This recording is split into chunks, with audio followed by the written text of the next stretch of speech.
So there's two main ways, there's a few ways, but there's two main ways that coffee is taken out. It's depulped is called washed. If you ever hear washed coffee, the term washed coffee, that's the majority of what we do. Almost all of what we do is washed coffee. That's typically is the best way to produce the highest level coffees you want to have washed.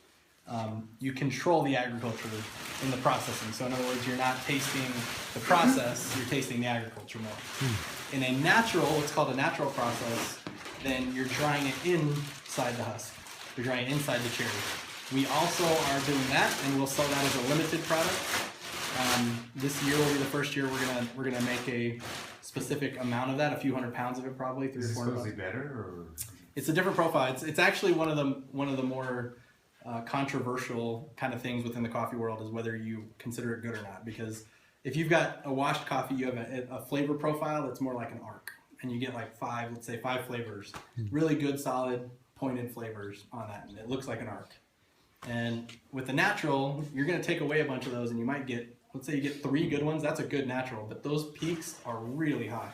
So you get very specific flavors, and they're higher, and those flavors primarily come from the processing, not necessarily the agriculture. You have to have the agriculture there, you have to have the sugars there to start with, but it really mostly comes from how you process it.